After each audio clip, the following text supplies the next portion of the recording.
Assalamualaikum warahmatullahi wabarakatuh. Selamat datang kembali di channel Mami Alia. Di kesempatan kali ini kembali saya akan membawakan kisah yang dituliskan oleh Rama Atmaja. Santet Tapak Geni. Sebelum kita masuk ke kisahnya, mari kita berdoa dulu ya guys.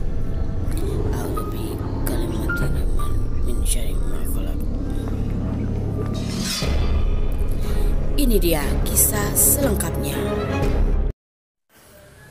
Santet Tapak Geni.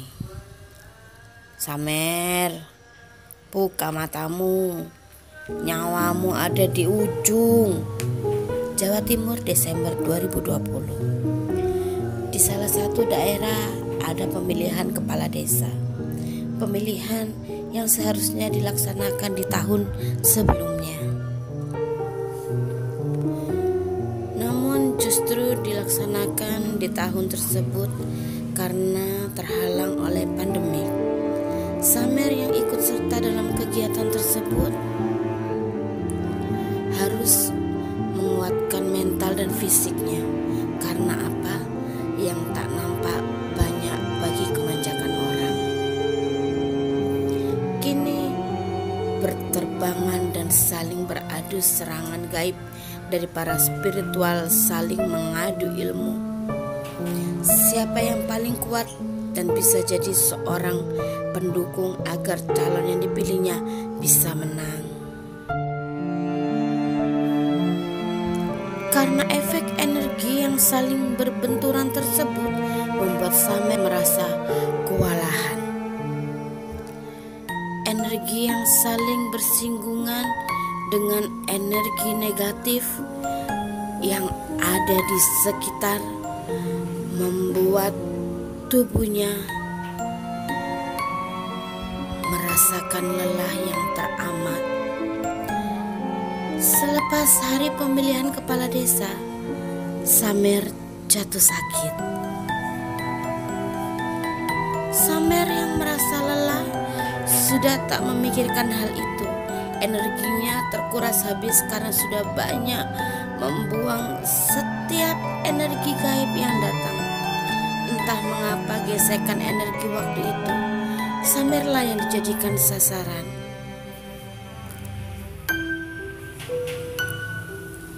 Hadijah menatap Samer dengan air mata menggenang sambil sesekali menggoyangkan Karim dalam gendongan.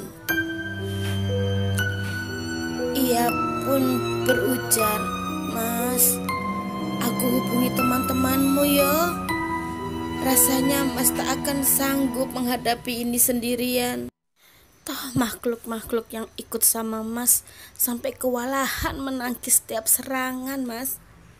"Iya dek, Mas kewalahan, energi Mas terkuras habis. Bahkan untuk melihat hal gaib aja Mas tak mampu," jawab Samer kepada istrinya. Teman-teman Samer yang merasakan hal buruk tersebut bergegas mengunjungi rumah ayahnya yang kini ditinggali Samer, istri dan anak lelakinya yang masih kecil. "Assalamualaikum, Sam, terdengar suara teriakan dari depan pintu. "Padahal mau dihubungi, tapi mereka sudah tahu duluan," gumam Hadijah bangkit dari tempat duduknya. Dengan posisi masih menggendong Karim, pintu dibuka.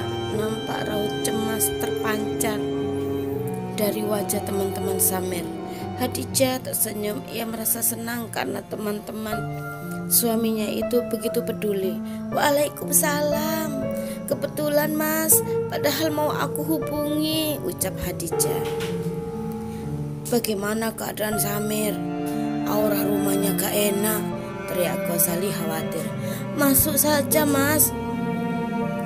Mas Samer hanya bisa terbaring di ranjang," jelas Hadijah ketika teman Samer segera masuk. Mereka langsung mendekati kamar Samer. Ketiganya terkejut saat melihat Samer yang tergorel lemas di atas tempat tidur. Tanpa pikir panjang, ketika temannya ketika temannya yang bernama Ghazali, Ahmad, dan Syarif langsung membuang energi negatif yang bersarang di tubuh Samer. Ada berupa jin dan beberapa barang santet bersarang di tubuh Samer.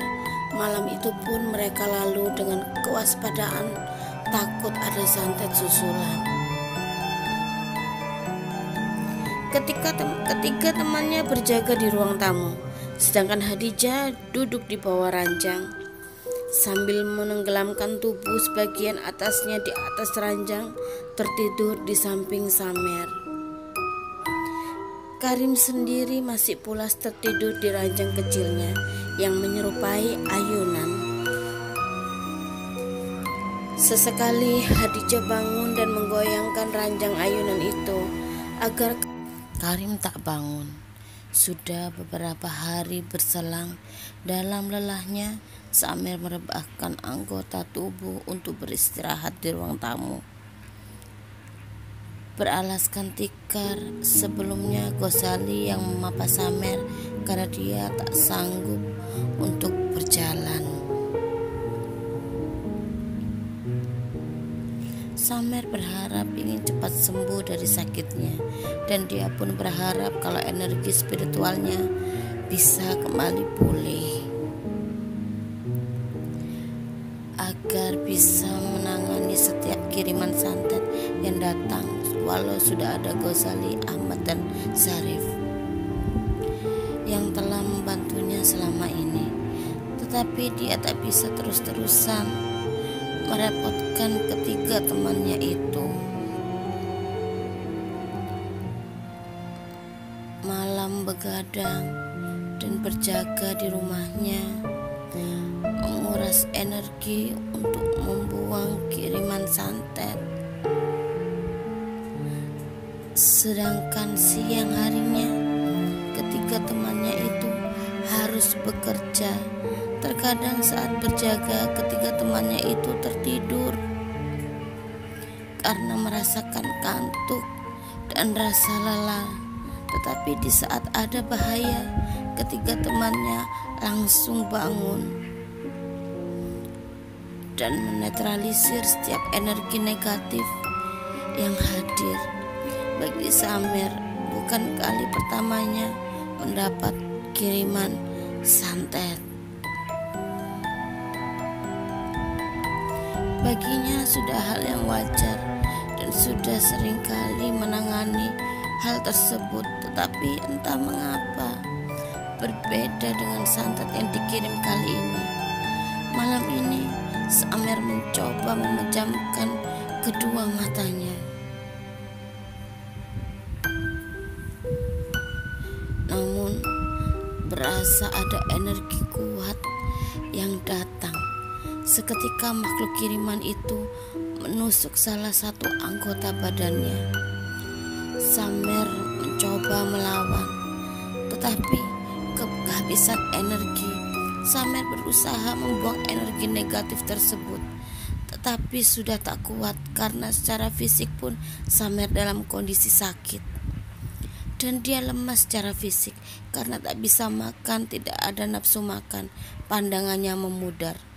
Makhluk gaib yang datang tak mampu lagi dia lihat. Samer teriak kesakitan, sampai-sampai membangunkan istri dan ketiga temannya yang asik terlelap membuang energi negatif.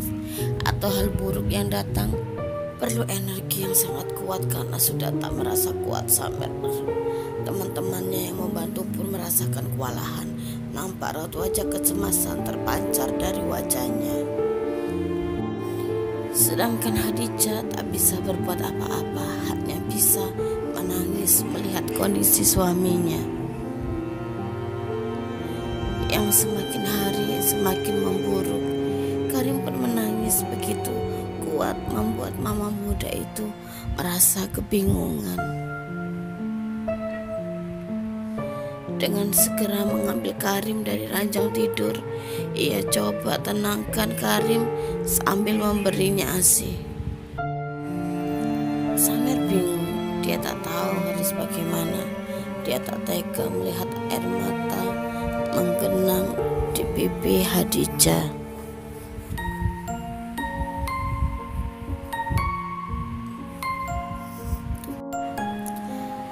Ingin rasanya mengusap air mata itu dari wajahnya. Tetapi apalah daya, Samer tubuhnya menjadi sangat tidak berdaya.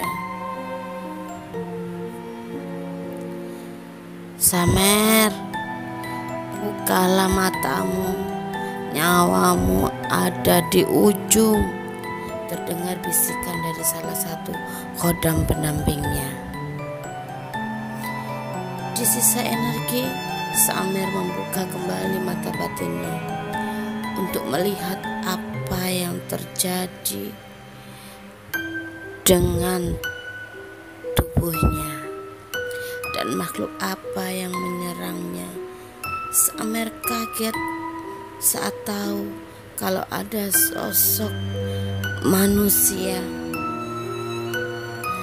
setengah ular yang berjenis kelamin perempuan. Dari badan ke bawah berbentuk ular, dan sosok itu bertaring.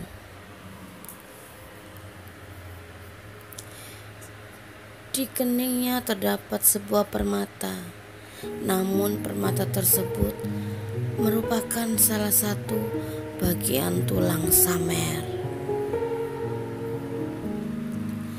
Rambutnya terurai acak-acakan, namun wajahnya biasa aja, tak tampak begitu menyeramkan. Tetapi bukan itu saja, ada makhluk lain berbentuk pocong. Wajahnya tak utuh, berlumuran darah.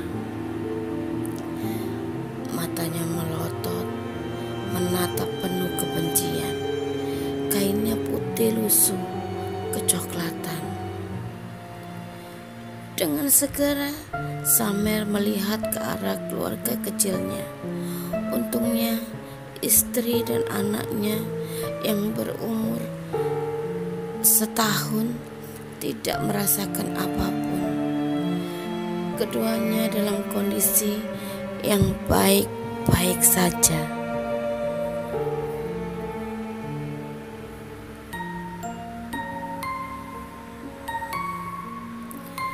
Karena mempunyai pendamping masing-masing, dan bukan mereka pula target sasarannya.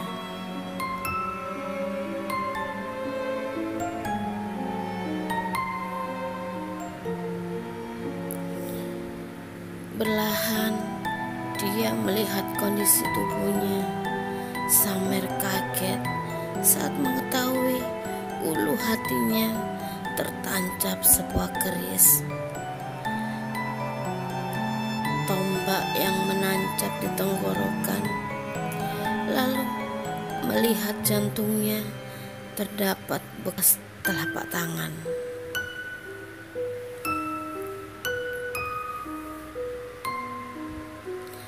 Telapak tangan dari seorang yang mempunyai ilmu kanuragan tingkat tinggi, yakni ajian tapak geni.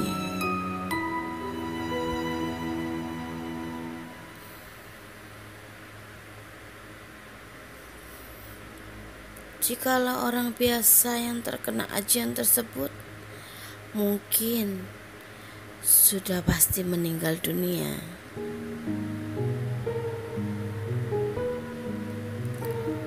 Pantas saja Samer merasakan nafasnya agak sesak serta dadanya sakit. Saat berjalan, Samer tak kuat. Hanya kuat sebatas 2 meter. Rupanya ada hal tersebut yang membuatnya tak mampu bergerak.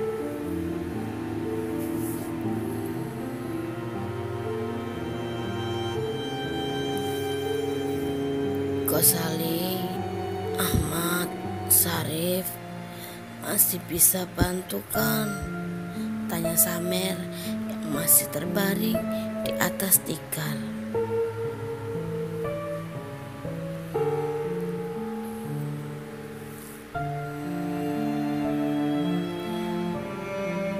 Maaf Sam, aku nyerah, jawab Syarif dengan nafas terengah. Iya Sam, aku pun sama. Aku sudah lemas, sudah tak kuat. Setelah Ahmad menarik nafas panjang. Mungkin lebih baiknya kita serahkan masalah ini kepada yang lebih tua saja.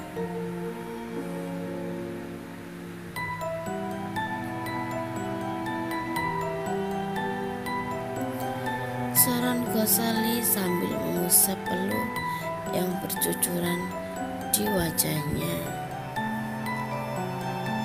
Lalu tanya Samer kembali dengan wajah cemasnya.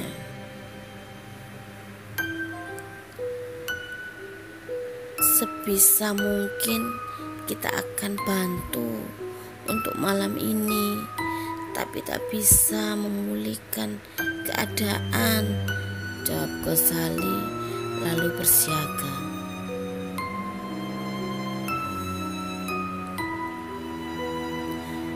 Mencoba mengusir makhluk itu. Besok aku akan membawamu ke guru besar yo, ucap Ahmad lalu memejamkan kedua matanya.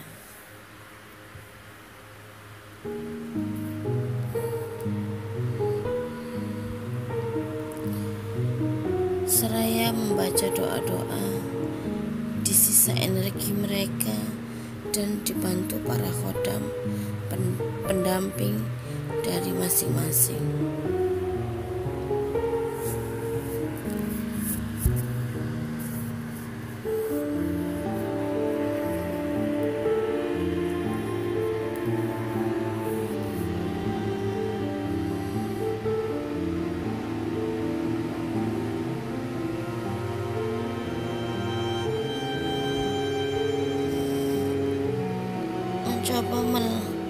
Mencoba melawan malam itu agar bisa menyelamatkan Samer. Peperangan gaib tak bisa terelakkan. Perkelahian besar pun terjadi, namun tak terlihat oleh mata biasa.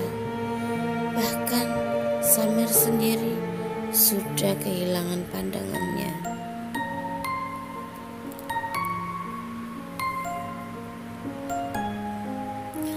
Tak mampu lagi melihat apa yang sebenarnya terjadi. Dia lemas, lalu tak sadarkan diri.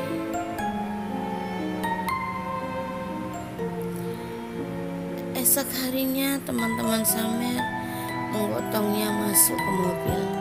Lalu dibawalah Samer ke rumah guru besar untuk diobati.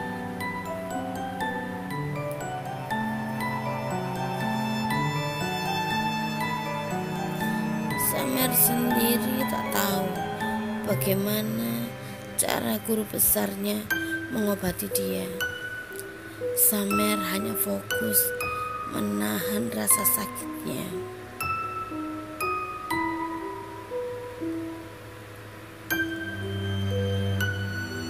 Dan menutup mata batinnya karena merasa tak kuat. Sesekali Samer pun tak sadarkan diri.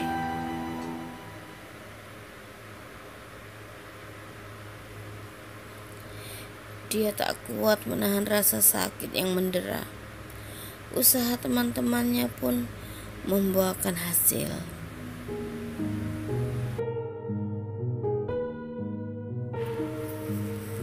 Samer sembuh dan bisa berjalan kembali. Setelah beberapa hari berselang, saat energinya kembali pulih,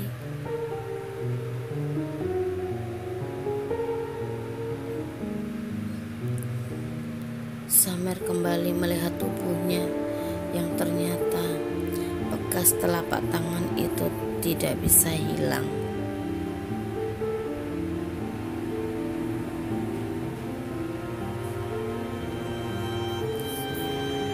Dan masih terus membekas sampai sekarang.